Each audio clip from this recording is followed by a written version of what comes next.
you fall within some like 14 to 16 years, 18 years, you can apply for a warrant officer, Like, ALPO, and then a lot of things with the reservists. Some of them officers, I don't know if they don't, them recruiters, I don't know if they mhm, don't understand, but I even got this more than once. They were like, man, you too old, or you passed the 16-year mark, because I had been in for a while. But mhm. as a reservist, you could have like 24 years because you technically you don't have like full time.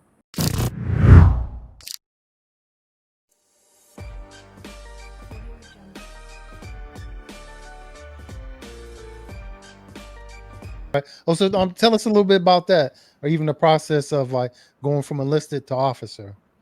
Oh yeah, first of all, you have to be able to find some people that's willing to work with you. Like my experience is that the first time I applied for an officer program, it's like I got the runarounds in 1993. I'm talking about big time. Hmm. People will, the recruiters, they would lie to you. They wouldn't turn in your package. If you did turn in the package, they didn't give you no guidance, anything like that. The only time I successfully became, got a complete package in Hmm. was in 2010 when I met some people, a recruiter and the CO, commanding officer that I didn't really know. And they saw my resume. I gave them everything. I was a chief, and they were like, "Yeah, I think we can work with this." And Hmm. it was a Puerto Rican brother. Man, Okay. he did everything for me. But in the past, I had applied about 3 times. Hmm. I didn't get no help. They kind of like lied to me, like, "Oh yeah, your package, man, we didn't get it in time. Or we don't know where it's at." But once I ran into the right people, Hmm. I got picked up as a human resource officer. Okay. And, so, but to go through that program, it's like a tedious process. You got to go find some officers. The recruiter should do all that. Okay. When I was with VR 58, man, I went out because I worked up in the ops, so I got to know a lot of them officers. Yeah. And man, I'm talking about every last one of them gave me the top marks on that. But the issue I ran into that is my commanding officer, even though he said he would do a recommendation, he Hmm. wouldn't do it. And they told me I Okay. had to leave. So, but I'm talking about you will run into stuff like that. You just Yeah. can't let anybody stop you. If that's what something you want to do, man, you gotta Hmm. like stay focused and don't ever let anybody like tell you no, you can't do it. You got to figure out a way how to maneuver and get around those obstacles. But yeah, the program, if you get a good recruiter, they'll Hmm. walk you through it, guide you through it.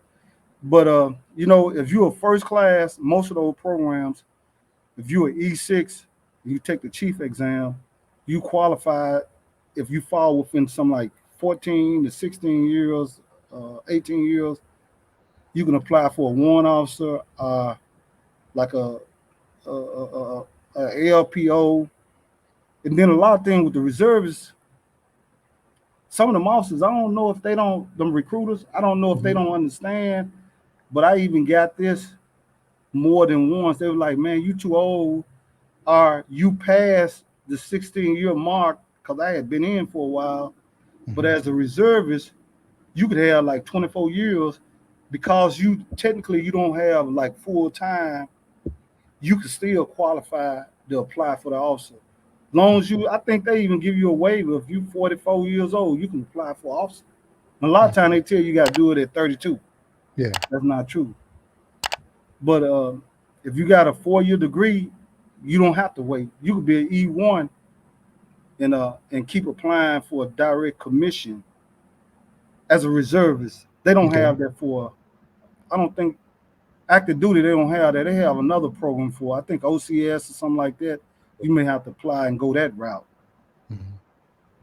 But yeah, it's they just got to keep in mind if you're first class, you apply for, you take the test, you pass the test. Those programs are available that you Okay. qualify. You can apply. That's Hmm. one route, and then another route is having a 4-year degree and go a direct commission program. Okay. So earlier you mentioned about there was a young lady who was assaulted.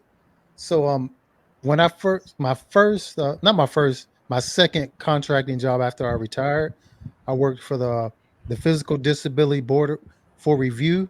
And Mm-hmm. what we did, anybody who was medically separated from the military, the person had to submit an application. But what we did was review their packages, like their medical discharge. Uh-huh. So some people, like they wind up getting a higher percentage for their medical discharge.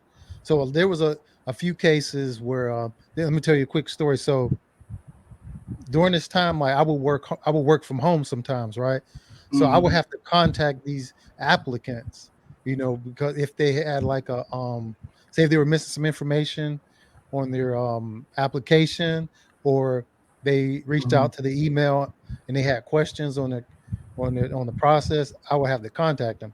So majority of the time I would block my number. This Mm-hmm. one time I did not. Okay.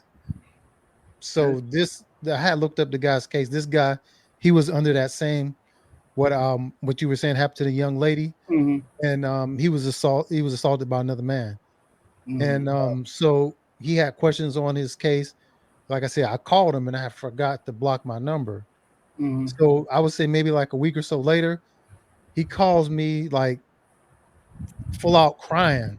Like this guy's, I'm like, whoa, what's going on? Who is this? Like, he's just like, like crying. I'm like, hey, have you tried to, reach out to the VA? Oh, if I tried to call them, it's gonna be months before I can get an appointment. He's like going on and on. So I wound up just sitting there listening to him for like an hour and a half.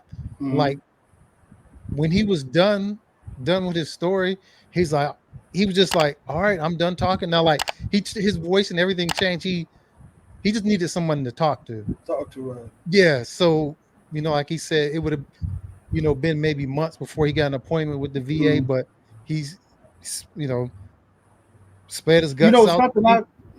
And after that, like I something I said, by the end learned. of Uh-huh. at the end of the conversation, he sounded like he was fine, and he was like, "All right, I'm Mhm. gonna get off this phone now." I'm like, Phone, "Okay, yeah. yeah." He was He just fine at needs the end of the somebody to hear him. conversation. Yeah, he just wanted someone to Yeah. listen to him. Yeah, that was one of the times. Like I said, there was working with them. There was a few cases like that. Like I would get like people emailing like crazy Mm-hmm. stuff. So sometimes, I would call them up like, what's up with this email, man? Like, that's unprofessional. But yeah, go ahead. Yeah, let me tell They definitely need to reach out. Like if someone been assaulted, they actually have a program. I can't think of the name. The young lady, you. she mentioned it to me. The VA actually saying they directed her to talk to somebody, and I think it started with a M or something like that. I can't remember the name of the.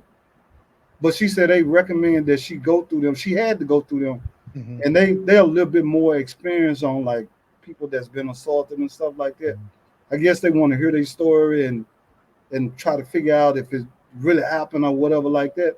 And then the VA, when you apply, that'll make your case just that much stronger. mhm.